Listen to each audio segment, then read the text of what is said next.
श्री भगवान उवाच प्रकृतिस्थो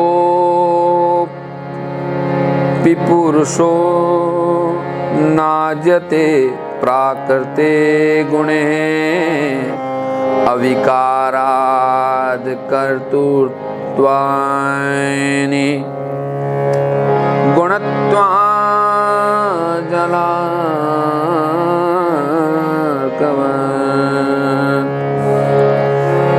स एष यर्हि प्रकृते गुणेष्वभिविसज्जते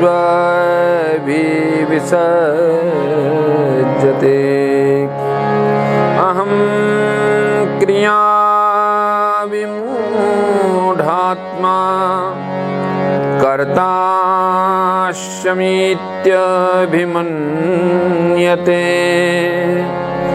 तेन संसार पदवीम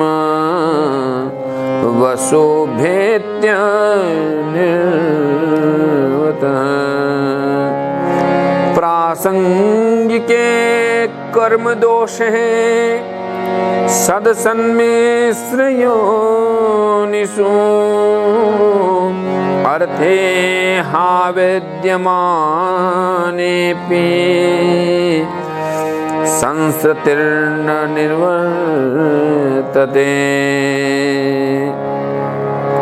ध्यायते विषयानस्य स्वप्ने नरथागमो यथा एत एव शनैश्चित्तं प्रसक्तमसतां पथि भक्तियोगेन तीव्रेण विरक्त्या च नयेद्वशम्।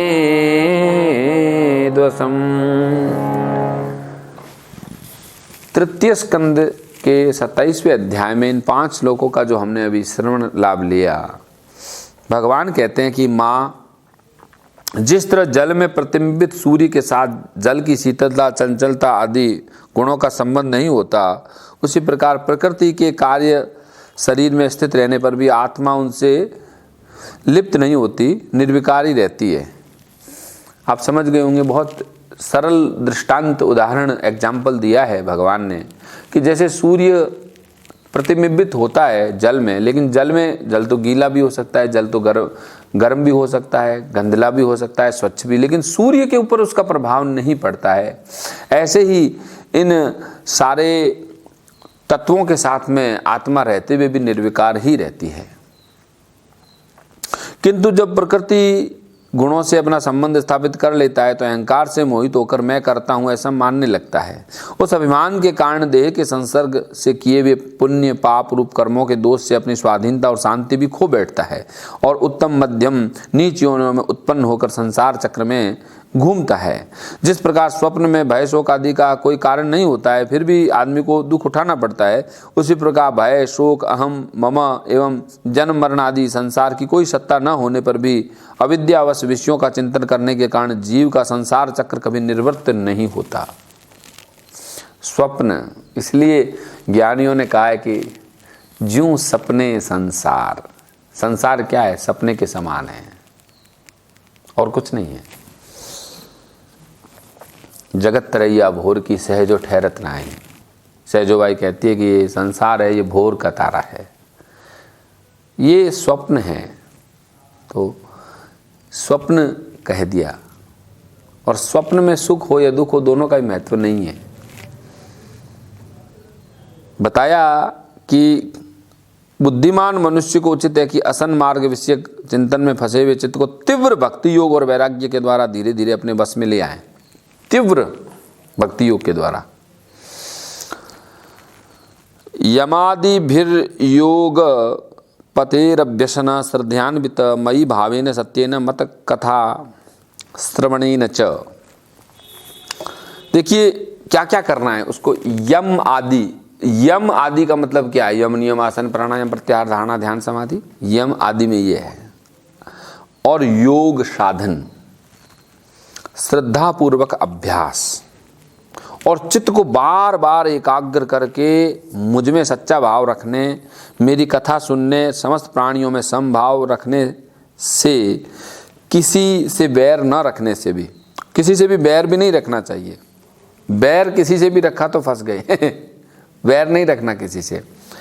यदृच्छयोपलब्धेन संतुष्टो मित भुंग मुनि विविक्त शरण शांतो मैत्र करुण आत्मवान।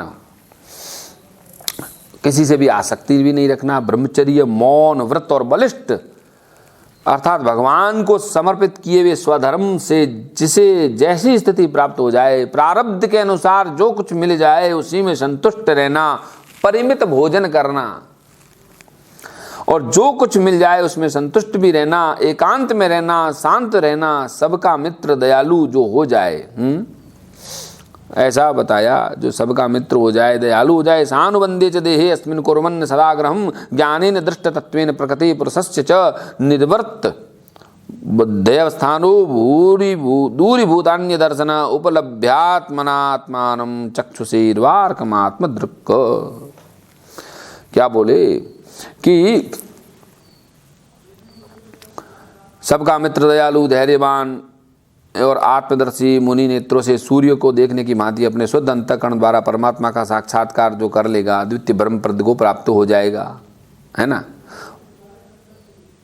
और जो देह आदि संपूर्ण उपाधियों से पृथक अहंकार आदि मिथ्या वस्तुओं में सत्यादि से भासने वाला है, जगत कारण भूता प्रकृति का अधिष्ठान महदादि कार्य वर्ग का जो प्रकाशक है, कार्य कारण संपूर्ण पदार्थों में जो व्याप्त है। यथा जलस्थ आभास स्थले स्थना व दृश्यते स्वभासेन तथा सूर्यो जलस्थेन दिवि स्थितः। जैसे जल में पड़ा हुआ सूर्य का जो प्रतिबिंब है दीवाल पर पड़े हुए आभास के संबंध से देखा जा सकता है, और जल में दिखने वाले प्रतिबिंब आकाश स्थित सूर्य का ज्ञान होता है। ऐसे ही उसी प्रकार वैकारिक आदि भेद से तीन प्रकार का अहंकार देह, इंद्रिय और मन में स्थित है, वो प्रतिबिंबित होता है। देह में अहंकार, मन में अहंकार, इंद्रियों में भी अहंकार प्रतिबिंबित होता है, रिफ्लेक्ट होता है। एवं त्रिवृद अहंकारो भूतेन्द्रिय मनोमये स्वभासेर लक्षितो नेन सदाभासेन सत्यदृक् भूत सूक्ष्मेन्द्रिय मनोबुद्ध्यादिष्टिः निद्रया लीनेस्वति यस्तत्र विनिन्द्रो निरहंक्रियः मन्यमानास् तदात्मान मनष्टो नष्टवन्मसः नष्टे अहंकरणे दृष्टा नष्टवित इहातुर। बताया है कि जागृत अवस्था में आत्मा भूत सूक्ष्म दृश्य वर्ग के दृष्टा रूप में स्पष्टतया अनुभव में आती है। सुषुप्त के समय उपाधिभूत अहंकार का नाश होने के कारण अपने को नष्ट मान लेता है। जिस प्रकार धन का नाश होने पर मनुष्य अपने आप को भी नष्ट मान लेता है, इसी प्रकार वह अत्यंत विवश होकर नष्टवत हो जाता है। हेमा एवं प्रत्यमृष्या सावात्मानं प्रतिपद्यते सा अहंकार द्रव्यस्य शो अवस्थान अनुग्रह। धन का नाश होने पर आदमी अपने आप को भी नष्ट मान लेता है। क्यों? क्योंकि अपने अहंकार को उसमें प्रतिबिंबित करता है। आदमी सोचता है मैं धनी हूं, धन नष्ट हो गया तो मैं नष्ट हो गया, ऐसा उसको लगने लगता है। देवहूति ने पूछा, पुरुषम प्रकृतिर ब्रह्मन् विमुंचति करहिचित अन्योन्यापाश्रयत्वाच नित्यत्वादनयो प्रभुः। देवहूति ने कहा, पुरुष और प्रकृति दोनों ही नित्य हैं, एक दूसरे के आश्रय में रहने वाले हैं, इसलिए प्रकृति तो पुरुष को कभी छोड़ ही नहीं सकती, है ना। यथा गंधस्य भूमेश्च न भावो व्यतिरेकत अपाम रसस्य च यथा तथा बुद्धे परस्य च। जिस प्रकार गंध और पृथ्वी तथा रस की, जल की पृथक पृथक स्थिति नहीं हो सकती, ऐसे पुरुष और प्रकृति की भी एक दूसरे को छोड़ के नहीं। जैसे जल में क्या है, उसकी शीतलता, पृथ्वी में उसकी गंध है, ये अलग थोड़ी हो सकता है। आग है तो जलाएगी, आग का जलाना और आग अलग नहीं हो सकती। ऐसे प्रकृति और पुरुष अलग नहीं होते, एक ही रहते हैं। अकर्तु कर्म बंधो यम पुरुषस्य यदाश्रयः गुणेषु सत्सु प्रकृते कैवल्य तिष्ठत कथम। जिनके आश्रय से अकर्ता पुरुष को यह कर्म बंधन प्राप्त हुआ, उन प्रकृति के गुणों के रहते हुए उसे केवल्य कैसे प्राप्त होगा? ये कौन पूछ रहा है? माँ कहती है कि भाई फिर मोक्ष कैसे मिलेगा, केवल्य कैसे मिलेगा? क्योंकि प्रकृति के कारण आदमी तो उसमें अपने आप को बंधा हुआ ही मानेगा। क्वचित तत्वावमर्शेन निर्वृत्तम भय उलबड़म अनिर्वृत्ति निमित्तत्वा पुनः प्रत्यवतिष्ठते। बहुत मर्म सूक्ष्म और गहरी बात होने जा रही है। हम अभी इसकी बृहद और विराट व्याख्या तो नहीं कर सकते आपको समझाने के लिए, लेकिन यदि आप यह जो कहा जा रहा है इसको बार बार सुनेंगे तो अर्थ प्रकाशित होगा। कई बार हम व्याख्या में खो जाते हैं, मूल चला जाता है। बहुत लोगों ने किया है टीका, तो इतनी व्याख्या भी नहीं करनी कि मूल को खो दें हम, क्योंकि बुद्धि उसके लिए रतम्बरा तत्र प्रज्ञा, स्थिर बुद्धि चाहिए, विशारदी बुद्धि चाहिए। यदि तत्वों का विचार करने से कभी यह संसार बंधन का तीव्र भय निर्वृत्त हो भी जाए तो भी उसके निमित्त भूत प्राकृत गुणों का अभाव न होने से भय कैसे तो उपस्थित रहेगा। यानी कि यदि हमने तत्वों को अलग अलग देख लिया, जान लिया, डायग्नोस कर लिया, लेकिन आत्मा तो प्रकृति से अलग है नहीं। जब तक शरीर है तभी तक आत्मा है, तो शरीर में रहते हुए फिर केवल्य कैसे मिलेगा? क्या मिल सकता है? तो भगवान कपिल देव जी जो कह रहे हैं वो ऑथेंटिक है, वो प्रमाणिक है, वो शास्त्रोक्त हैं, उसको हम सुने। भगवान कपिल देव जी कहते हैं अनिमित्त निमित्तेन स्वधर्मेणा मलात्मना तीव्रया मयि भक्त्या च श्रुत संवृत्त्या चिरम। माँ, जिस प्रकार अग्नि का उत्पत्ति स्थान क्या होता है? अरणि। अग्नि कहाँ से उत्पन्न होती है? पहले अरणि से, तो वो मंथन बोले अरणि से अग्नि उत्पन्न हुई और अग्नि से जलकर भस्म हो जाती है। इस प्रकार निष्काम भाव से किए हुए स्वधर्म पालन द्वारा अंतःकरण शुद्ध हो जाता है। ज्ञानेन दृष्ट तत्वेन वैराग्येन बलीयसा तपोयुक्तेन योगेन तीव्रेण आत्म समाधिना, यानी निष्काम कर्म योग तीव्र भक्ति के द्वारा। ये भगवान ने बोल दिया। जैसे आप बोले भैया भाई कर्म करोगे तो बंधन होगा, तो कर्म तो करता ही जाएगा इंसान, लेकिन निष्काम कर्म पीछे बीज को नहीं छोड़ता, कर्म के बंधन को नहीं छोड़ता। ईश्वर के निमित्त किया गया कर्म कर्म बंधन नहीं देता। प्रकृति ही पुरुषस्येह दह्यमाना त्वः अहर्निशम तिरो भवित्री शनेकेर अग्नेयोनि रिवारिणि। प्रकृति ही पुरुषस्येह दह्यमाना त्वअहर्निशं तिरो भवित्री शनेकेर अग्नेयो निवारणी। बताया है कि भाई मेरी भक्ति, तीव्र भक्ति, प्रबल वैराग्य से, व्रत नियम आदि सहित किए गए ध्यान अभ्यास से और चित्त की प्रगाढ़ता एकाग्रता से पुरुष की प्रकृति अविद्या दिन रात क्षीण हो जाती है और धीरे धीरे लीन हो जाती है। भुक्त भोगा परित्यक्ता दृष्ट दोषा च नित्य स नैश्वर श्या शुभम दत्ते यह महिमनी स्थितस्य च। फिर नित्य प्रति दोष दिखने से भोग कर त्यागी प्रकृति अपने स्वरूप में स्थित और स्वतंत्र बंधन मुक्त उस पुरुष का कुछ बिगाड़ नहीं सकती। यथा हा प्रतिबुद्धस्य प्रस्वापो बह नर्थ व्रतः स एव प्रतिबुद्धस्य न वे मोहाय कल्पते। जैसे सोए हुए पुरुष को स्वप्न में कितने ही अनर्थों का अनुभव करना पड़ता है किंतु जग पड़ने पर वो अनुभव चले जाते हैं। एवं विदित तत्वस्य प्रकृतिमयी मानसम युञ्जतो नाप कुरुत आत्मा रामस्य करेचित। इस प्रकार जिसे तत्वज्ञान हो जाता है, जो मुझ में निरंतर लगा रहता है, उस आत्माराम मुनि का प्रकृति कुछ भी नहीं बिगाड़ सकती। यदेव अध्यात्मरत कालेन बहुजन्मना सर्वत्र जात वैराग्य आ ब्रह्म भुवनात् मुनि। मेरा भक्त मेरी ही कृपा से तत्वज्ञान प्राप्त करके आत्म अनुभव के द्वारा सारे संशयों से मुक्त हो जाता है और फिर लिंग देह का नाश होने पर एकमात्र मेरे ही आश्रित अपने स्वरूपभूत केवल्य संगर मंगलमय पद को प्राप्त हो कर लेता है, जहाँ पहुंचकर योगी फिर लौटकर नहीं आता। प्राप्नोति हांजसा धीर स्वदृशा छिन्न संशय यद्गत्वा न निर्वर्तेत योगी लिंगाद्विनिर्गमे।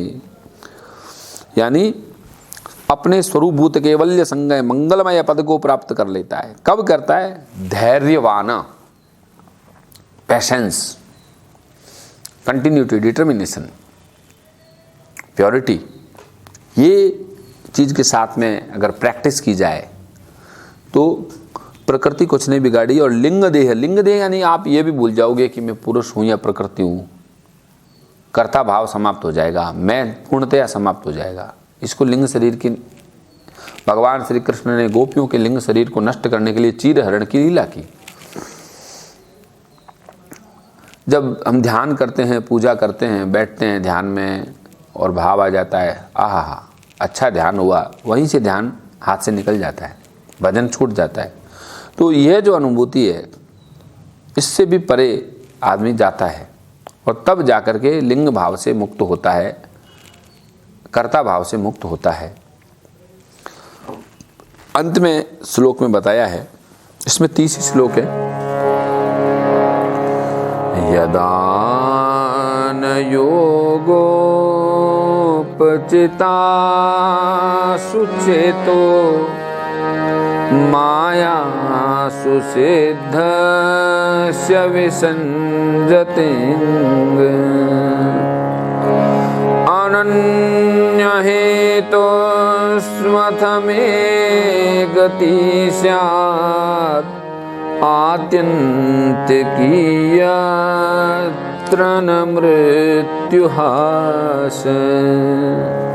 भगवान कहते हैं कि हे माँ, योगी का चित्त योग साधना से बढ़ी हुई, योगी का चित्त योग साधना से बढ़ी हुई मायामयी अणिमा आदि सिद्धियों में भी नहीं रुकता है, नहीं फंसता है और उसे वह मेरा अविनाशी परम पद प्राप्त होता है, जहां मृत्यु की दाल भी नहीं गलती। यानी मृत्यु के ऊपर पहुंचा जा सकता है, जैसा कि हम सामान्यतः कई बार कह देते हैं सत्संग में अपने साथियों को कि ऐसा संभव है।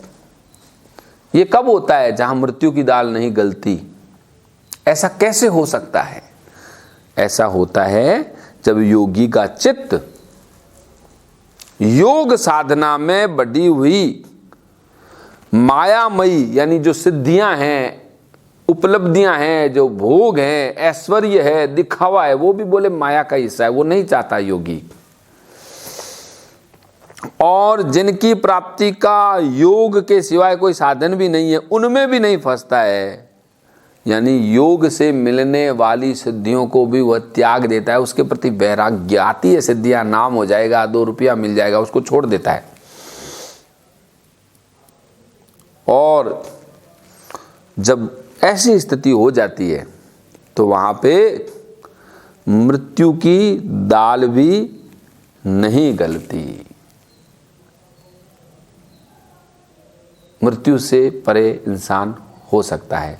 भागवत हम इसीलिए सुन रहे हैं, इसीलिए पढ़ रहे हैं, इसीलिए सत्संग कर रहे हैं कि ऐसी स्थिति है, उस अविनाशी अवस्था को प्राप्त किया जा सकता है। और इस शरीर का सबसे बड़ा चमत्कार एक ही है कि शरीर तो मरण धर्मा है, लेकिन इस मरण धर्मा से उस अमर को जाना जा सकता है और अमर हुआ जा सकता है।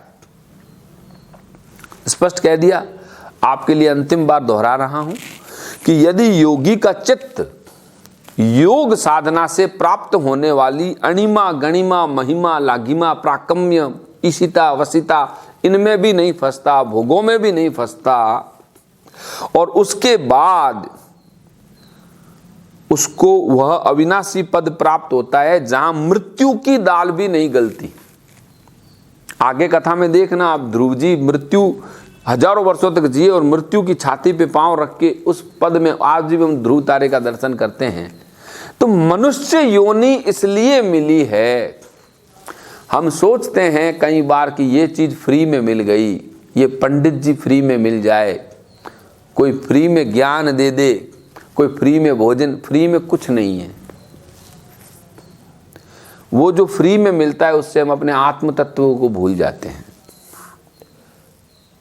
इसलिए फ्री वाली मुफ्त चीजों से बचें। हर चीज को अर्जित किया जाता है मनुष्य जन्म में, मनुष्य योनि में, और उसकी कीमत चुकाई जाती है और फिर अपने भीतर उस परम पद को प्राप्त किया जाता है। और वो कीमत चुकाना है असली इच्छा और लगन करना। आज इतना ही। फिर हम 28वें अध्याय में एक बहुत सुंदर कथा को लेकर आगे बढ़ेंगे, जिसमें अष्टांग योग का भगवान कपिल अपनी माता को उपदेश करते हैं। तब तक के लिए जय श्री कृष्ण।